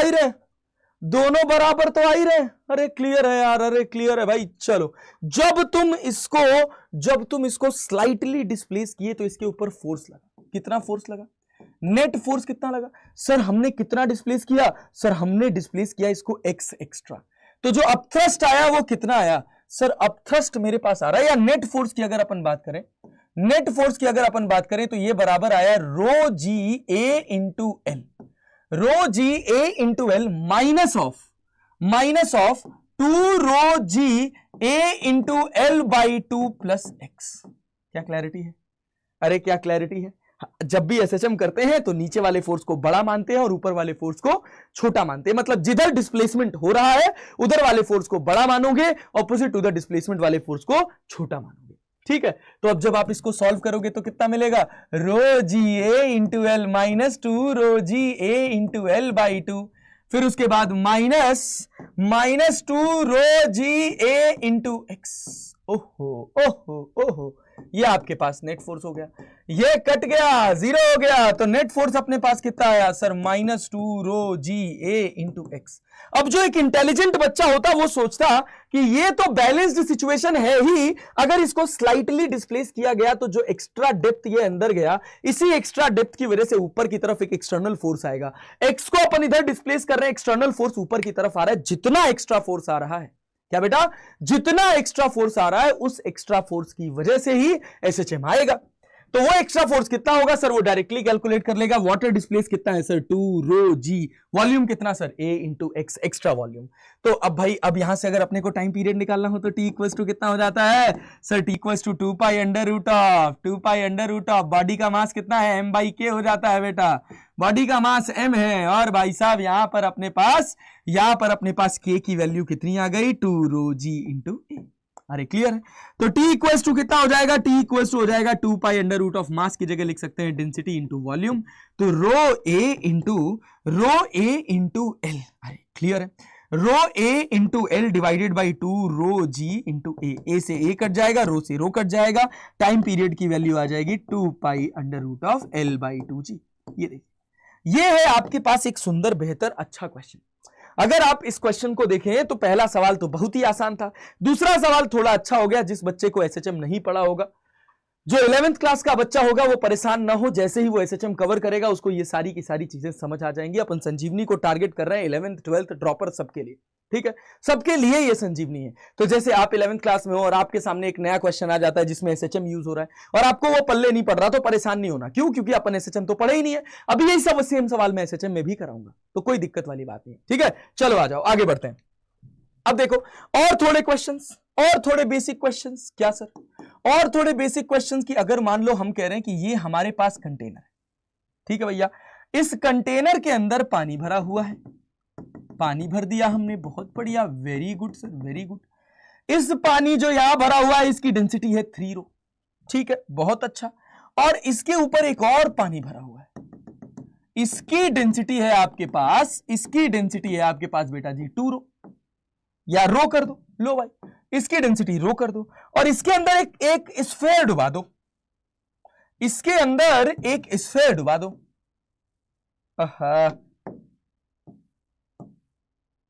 इसके अंदर ना बेटा जी अपन एक स्फेयर डुबा देते हैं, लीजिए, आइए सर, आइए आइए आइए सर, आइए सर, आइए सर। एक स्फेयर डुबा दिया जाए, ग्रीन कलर से डुबाया जाए, पिंक कलर से डुबाएंगे, नहीं पिंक कलर पे लिखना मुश्किल होगा, सफेद कलर से नहीं, सफेद कलर तो है ही, चलिए ब्लू कलर से डुबा देते हैं, ब्लू कलर से डुबा देते हैं एक स्फेयर को। ये रहा आपका वो स्फेयर जिसको अपन डुबाने की कोशिश कर रहे हैं, ठीक है, ये है आपका स्फेयर, ठीक है। आपसे सवाल पूछा गया कि बताइए इस स्फेयर का कितना हिस्सा ऊपर वाले पार्ट में होगा और कितना हिस्सा लोअर वाले पार्ट में होगा। अगर इसका वॉल्यूम जो है, इसका वॉल्यूम अगर V है तो कितना हिस्सा ऊपर होगा, कितना हिस्सा नीचे होगा, मतलब कितना हिस्सा रो वाले लिक्विड में होगा, कितना हिस्सा 3 रो वाले लिक्विड में होगा। अगर इसकी खुद की डेंसिटी 2 रो है तो ऑब्वियस सी बात है, अगर इसकी डेंसिटी 2 रो है तो ये रो में डूबेगा और 3 रो में फ्लोट करेगा, तो मतलब क्या होगा, 3 रो और 2 रो के बीच में होगा। तो आपसे सवाल पूछा गया, बताइए कितना वॉल्यूम जो है ये इसका रो में होगा और कितना वॉल्यूम इसका 3 रो में होगा। तो अपन क्या करें, इस तरह की छोटी मोटी कैलकुलेशन के लिए हम कह रहे हैं इसके अंदर जो वॉल्यूम आ रहा है 3 रो वाले के अंदर, ये V डैश आ रहा है, तो यहां कितना हो जाएगा सर, ये V माइनस V डैश हो जाएगा। तो सर अब थ्रस्ट कितना आएगा? सर अब थ्रस्ट तो वाटर डिस्प्लेस की वजह से आता है, अरे क्लियर है ना। तो भैया ऊपर वाला लिक्विड कितना पानी डिस्प्लेस कर रहा है, ऊपर वाला liquid V minus V dash volume का पानी डिस्प्लेस कर रहा है, तो कितना अब थ्रस्ट लगाएगा? सर इसका डेंसिटी तो रो है, ग्रेविटी G है और volume V minus V dash है, ठीक है। और ये जो भाई साहब है ये अब थ्रस्ट किधर लगाएंगे? अच्छा कुछ लोग सोचते हैं साला पानी तो यहां पे नीचे है ही नहीं, तो अब थ्रस्ट ऊपर कैसे लगेगा? अरे जितना पानी डिस्प्लेस हो रहा है उतने डिस्प्लेस्ड वाटर की वजह से अब थ्रस्ट आएगा और वो अब थ्रस्ट हमेशा ऊपर की तरफ जाएगा। और अगर ऊपर की तरफ जाएगा तो अपन क्या लिखेंगे सर, रो जी वी माइनस वी डैश, ठीक है। अच्छा यहां कितना हो जाएगा सर, यहां हो जाएगा 3 रो जी इंटू वी डैश, और वो किसके बराबर होगा सर, वो बराबर हो जाएगा 2 रो जी इंटू वी के बराबर हो गया भाई साहब 2 रो जी इंटू वी के। अगर इसको फर्दर सॉल्व करें तो ये अपने पास हो गया रो जी वी माइनस रो जी वी डैश। अच्छा सब रोजी काट दो यार, काहे बिना मतलब का टाइम पास करना, रो जी सबका कट गया, तो v minus V dash plus 3v dash equals to 2v। अरे बच्चा तो ये अपने पास कितना हो गया 2v डैश, ओहो, और ये किसके बराबर सर, ये v के बराबर। तो सर v डैश की वैल्यू किसके बराबर सर, v/2 के बराबर। मतलब v/2 वॉल्यूम नीचे होगा, v/2 वॉल्यूम ऊपर होगा। क्या कठिन सवाल है, बोलो बोलो बोलो, क्या कठिन सवाल है? अरे सिंपल क्वेश्चन है यार, ऐसे क्वेश्चंस में अटकोगे तो कैसे बात बनेगा। इस तरह के साधारण क्वेश्चन जेईई मेंस में पूछे जाते हैं, कोई खास बात नहीं है, ठीक है। चलिए आ जाइए, देखिए अपन कुछ और बातें करते हैं, कुछ और मुद्दे वाली और इंपॉर्टेंट बातें करते हैं। अगर मान लीजिए, समझिए, अगर मान लीजिए हम आपसे कह दें, हम आपसे क्या कह दें, हम आपसे कह दें भाई साहब, हम आपसे कह दें भाई साहब कि ये आपके पास एक कंटेनर है, ठीक है। चलिए सर इस कंटेनर में ऐसे लिक्विड भरा हुआ है, ये जो लिक्विड भरा हुआ है इस लिक्विड की डेंसिटी अपने को गिवन है 4 रो, ठीक है। चलो बहुत अच्छा, ओके भाई। और यहां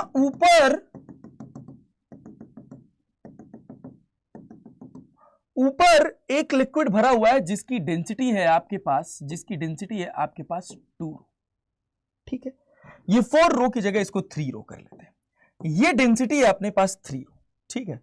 अपने पास 2 आइडेंटिकल बलून्स हैं, क्या है भैया, अपने पास दो आइडेंटिकल बलून्स है, एक यहां पर है, एक यहां पे, आइडेंटिकल शेप इन साइज, और ये दोनों एक रस्सी से जुड़े हुए हैं।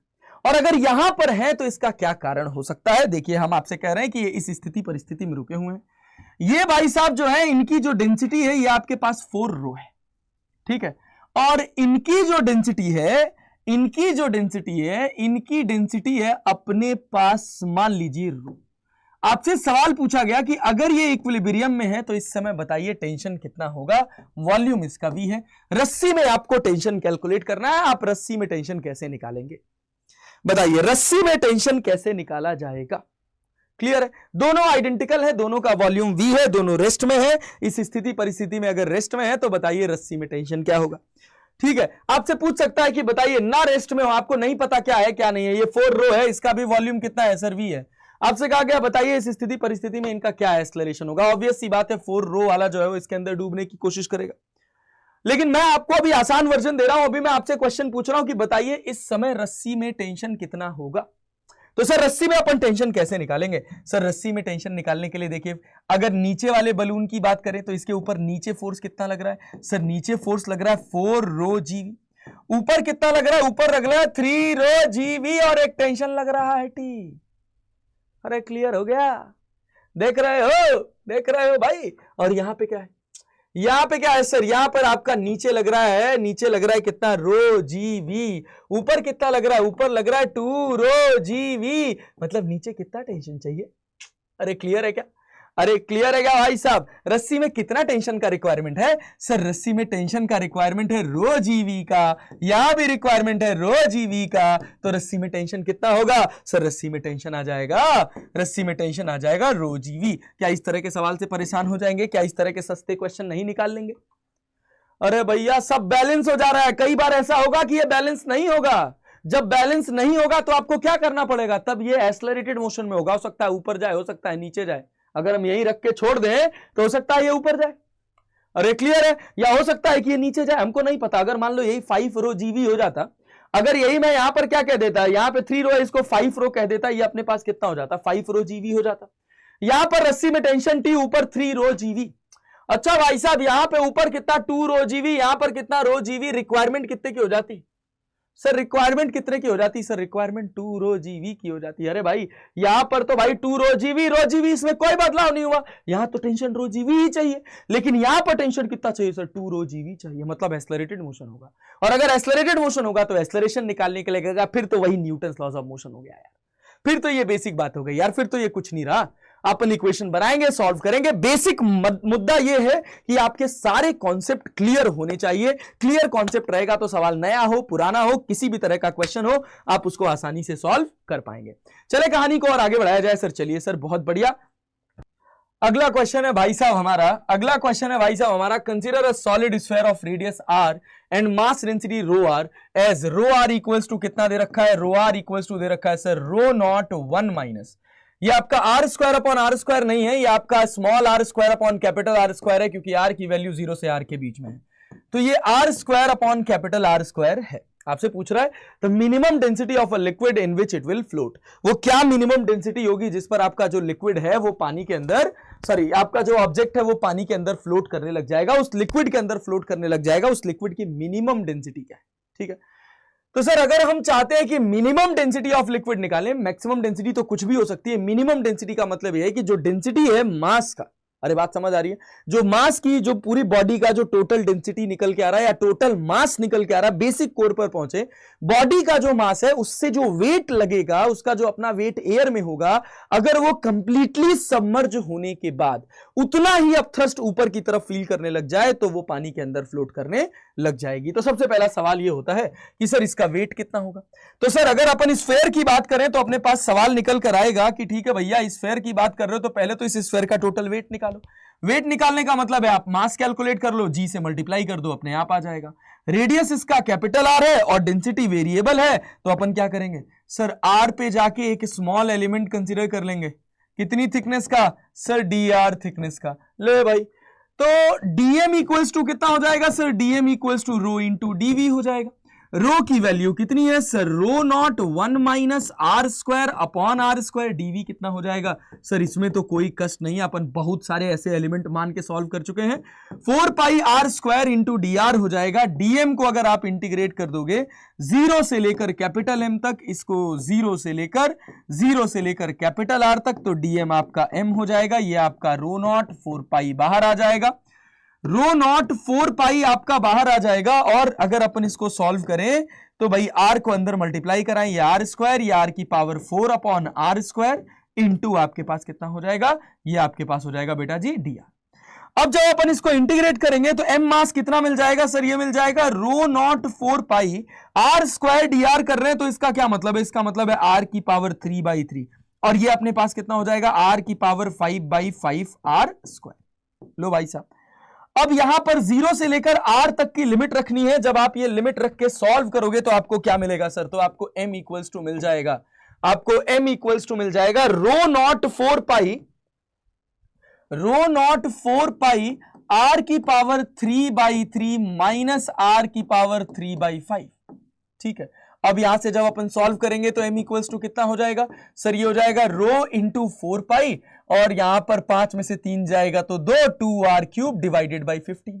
और ये किसके बराबर सर? ये बराबर हो जाएगा मास ऑफ लिक्विड के या वेट ऑफ लिक्विड के। मास ऑफ लिक्विड कितना हो जाएगा सर? 4/3 pi r cube. ठीक है, 4/3 pi r cube into density of liquid आपके पास हो गया रो एल, और ये रो इंटू या रो नॉट है, ये रो नॉट है जिसका आपने नॉट लिखना छोड़ दिया है, रो नॉट यहां तक लिखा था। ठीक है, ओके, तो अपने पास कितना हो जाएगा बेटा जी? Rho naught 4 pi into 2 r cube divided by 15। R cube से आर क्यूब कट जाएगा, पाई से पाई कट जाएगा, 4 से 4 कट जाएगा, तो डेंसिटी ऑफ लिक्विड 3 5 जा 15, ये आपके पास हो जाएगा 2 रो नॉट बाई 5। ये आपके पास आंसर हो जाएगा 2 रो नॉट बाई 5 आपके पास आंसर हो जाएगा। और आपका सही आंसर कौन सा होगा सर? आपका सही आंसर कौन सा हो जाएगा अगर इस क्वेश्चन की बात करें तो सर 2 रो नॉट बाई 5 ए जो होगा ये हमारा सही आंसर हो जाएगा पीवाईक्यू का। एक आपके पास क्वेश्चन हो गया वेरिएबल डेंसिटी का, जिसमें सिंपल आर्किमिडीज का प्रिंसिपल लग रहा था और कैलकुलेशन थी। ये calculation based basic mathematics purpose driven questions कहे जाते हैं इनको। इनका फिजिक्स में कोई खास कॉन्सेप्ट नहीं है। चलिए आगे बढ़ते हैं, अगले सवाल की तरफ चलते हैं। अगला सवाल है हमारा, अ hollow spherical shell at outer radius r float just submerged under the water surface. ठीक है, the inner radius of the shell is smaller if the specific gravity of shell material is 27/8 with respect to water. The value is ये क्या भाई? ये तो question mix हो गया, ये तो क्वेश्चन मिक्स हो गया है। अच्छा ठीक है, चलिए कोई बात नहीं, इस क्वेश्चन को अगली क्लास के लिए रखेंगे। ये ऑप्शंस गलत ऑप्शंस हैं जो गलती से आ गए हैं पिछले क्वेश्चन के। इस क्वेश्चन में टाइपिंग एरर है, ठीक है, इसी क्वेश्चन का टाइपिंग एरर ठीक करके हम अपना अगला क्लास स्टार्ट करेंगे, जिसमें हम बात करेंगे आर्किमिडीज प्रिंसिपल के कुछ क्वालिटेटिव एनालिसिस के बारे में, और बात करेंगे पास्कल्स लॉ के बारे में, और बात करेंगे हाइड्रोडायनामिक्स के बारे में। तो मन लगाकर पढ़ते रहिए, मिलते हैं आपसे अगली वीडियो में। तब तक के लिए धन्यवाद, खुश रहिए, आबाद रहिए, जहां रहिए मन लगाकर पढ़ते रहिए, जीवन में आगे बढ़ते रहिए। ठीक है सर, धन्यवाद, थैंक यू, मन लगाकर पढ़ते रहिए, मिलते हैं आपसे अगली वीडियो में।